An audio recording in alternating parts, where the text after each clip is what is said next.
Hello, folks. Fresh Insider News channel is finally here, and I'm your host, Patrick, ready to take you on a wild ride through the world of finances, news, cryptocurrency, and a lot more. This is the place where you get the scoop on the latest news with a side of a humor and wit. So sit back, grab a snack, and get ready to be entertained and informed. We are going to dive deep into the nitty-gritty details of a financial world and come out from the other side with a smile on our faces. Trust me, you won't want to miss a single episode.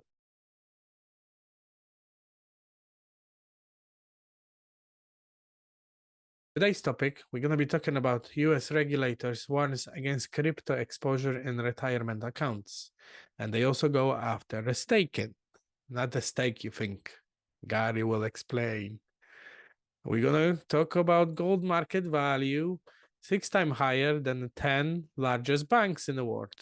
And we also going to be talking about XRP being confirmed as a software code, which is great news. On 7th of February 2023, SEC released a warning for the public saying that self-directed investment retirement accounts, IRAs otherwise, are very dangerous for investments, and people should be cautious of putting their money into something that has crypto exposure to it. SEC is concerned about the securities not being registered, about their exchanges not being registered, and about their issuers not being registered. Some call it an effort to warn investors and protect their money. And my unbiased opinion, I believe that what they saying is, hey, be careful where you put in your retirement money and make sure that you invest only in registered crypto securities, so only us can screw with your hard-earned money and rip taxes out of your ass. Now they also going after a staking, but let me play a video. Thus, crypto entrepreneurs started offering what's called staking as a service. No, not like the steakhouse. Basically, if you transfer your tokens to a staking as a service provider, they take control, possibly pooling your tokens with thousands or millions of others while promoting returns. But here's the rub. When a company or platform offers you these kinds of returns, whether they call their services lending, earn, rewards, APY, or staking, that relationship should come with the protections of the federal securities laws. That means you, the investor, should receive important disclosures. For example, what do they actually do with your tokens? Are they really staking them? Are they lending, borrowing, or trading with them? Are they commingling them with their other businesses? Where do the rewards come from? Are you getting your fair share? Are the underlying crypto protocols genuinely creating value on your investment? Or are they just new tokens that dilute the value of ones you already have? Remember, if you have a stake, that's S-T-E-A-K, if you have a stake meant for 2 and cut it into 3 pieces, it's still the same amount of stake. Unfortunately, because these staking as a service providers generally are not providing proper disclosures, there's currently no reliable way as an investor to know the answers to these important investment questions. Plus, when you sign on the dotted line or accept the terms of service, you are generally agreeing that placing your tokens with these providers may mean transferring your ownership to them. There's an expression in crypto, not your keys, not your crypto. You see, you're basically an investor in their platform. If it goes under, and we've seen plenty of that recently, you end up in line in the bankruptcy court. That's why it's so important that these companies and platforms comply with the securities law. After all, the securities laws, regardless of what you think of stake or staking, they're good for investors.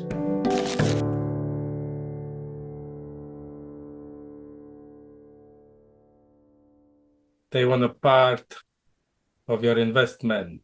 They want to get a stake of your stake.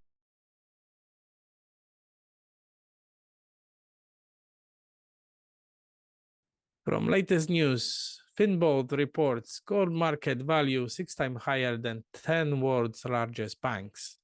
Gold was, is, and always will be a precious metal. It is valued for its rarity and physical properties, so that sparkly and shiny stuff you like it. Has been used as a store of value or as a form of currency for centuries, until recent times when in 1971, President Nixon, USA, suspended gold trading standards and replaced them with the petrodollar, which is a fiat currency that we have in today. Gold is a physical commodity driven by a supply and demand factor. It is limited in supply. Banks, from the other side, market value is driven by various factors and are subject to regulations, which got influence on their operations. Therefore, it's worth to remember that comparing the market value of a gold to a market value of a bank is not a straightforward comparison, basically. Market value of a gold can exceed the market value of entire banking system, and we get to live to see that, guys. It is exciting times, really. Market value of a gold is going crazy, and I don't think it's going to stop anytime soon. So, but they remind us, Finbold remind us, let's don't forget the importance of a banking institutions. If you know any, and you can come up with one, let me know why banking institutions are important to take our money, steal our money. Going back to the article, $12.3 trillion. This is what Finbold reports. Let me bring the article.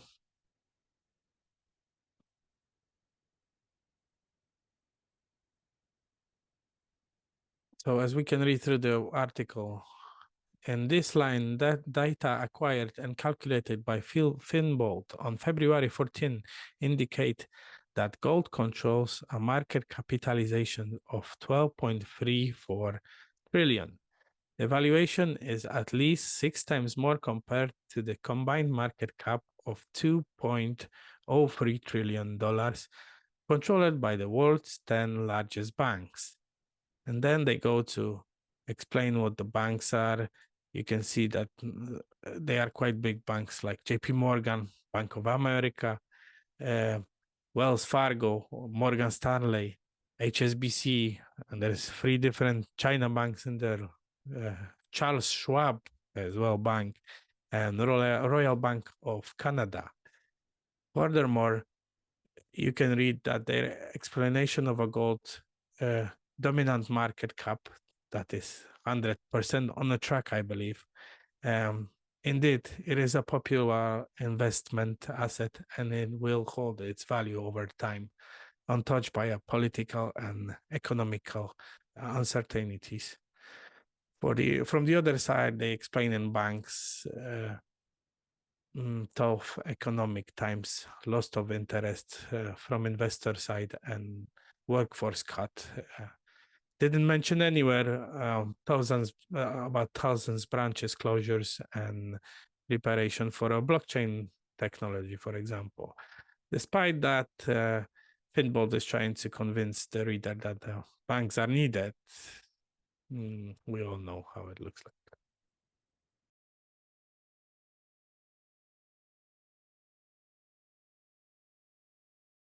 And the last news for today, guys, XRP confirmed as a software code. Ben Armstrong, known as a BitBoy Crypto, and another popular XRP influencer, Brad Kimes, were discussing recently, about 2 months ago, just before Christmas 2022, on Ben's podcast, how right now we have a proof that there are $1 trillion institutions sign up with Ripple behind the scenes, and no one's talking about it.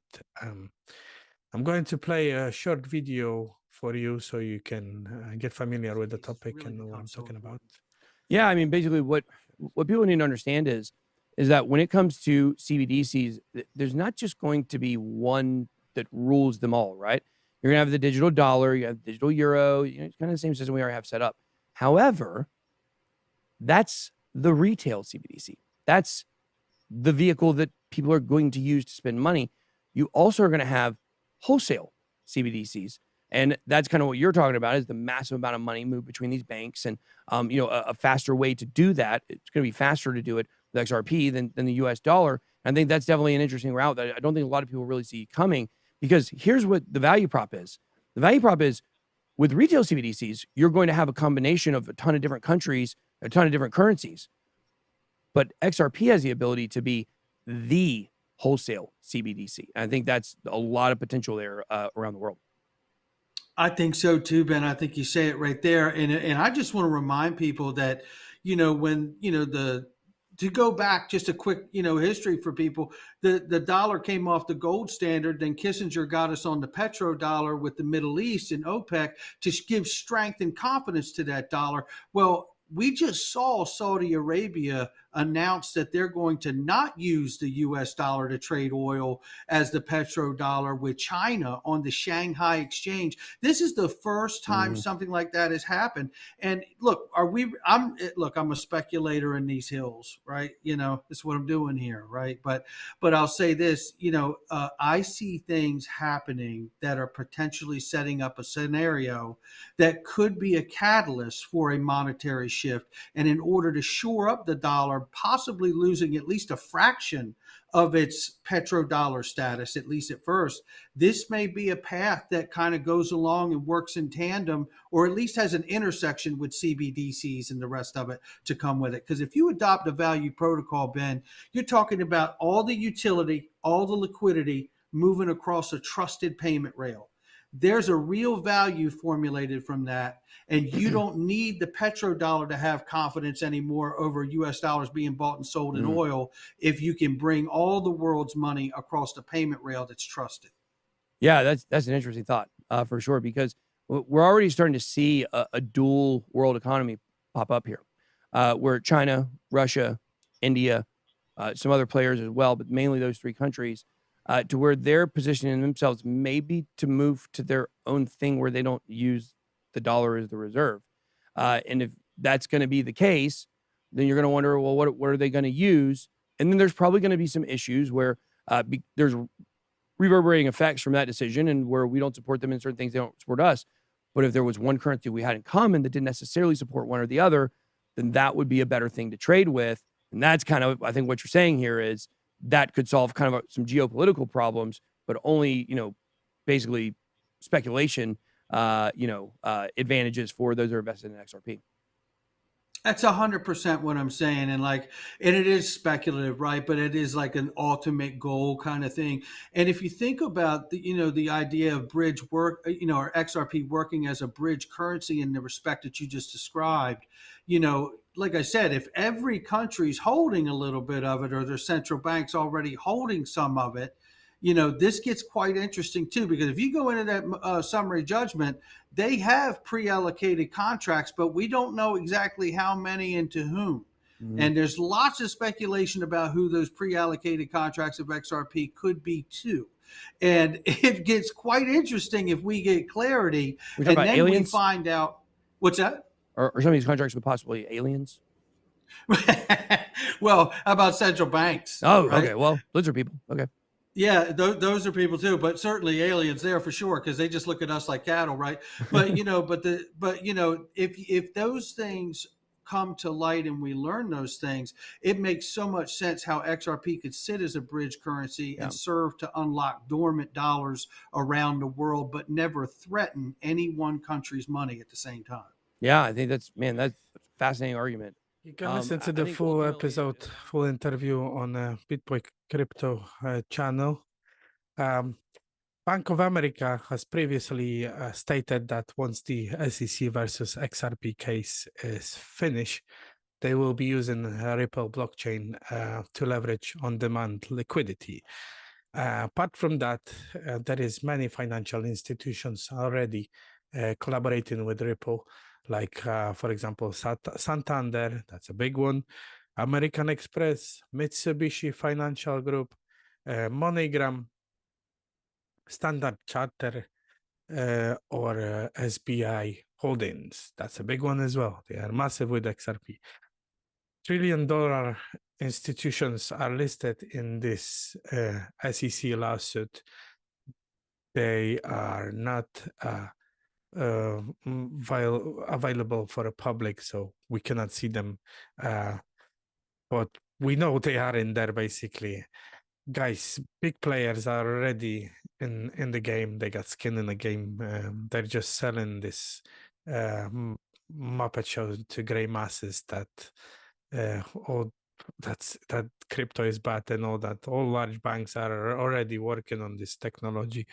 It's just everything is there. You just need to read through it, and it's not a financial advice, but XRP at 35 cents at the moment, that's a good deal, and soon might be gone forever, because XRP probably will be skyrocketing very, very soon.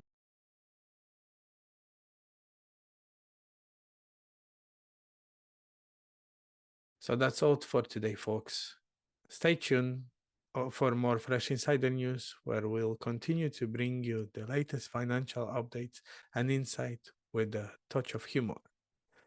The views and opinions expressed on Fresh Insider News are solely those of hosts and guests, and do not necessarily reflect the official policy of or position of any financial institutions or government organizations. Information provided on this channel is for general informational purposes only and is not intended as an investment advice. Please consult a financial advisor for personal advices. Until next time, stay safe and informed. Peace, guys. Thank you.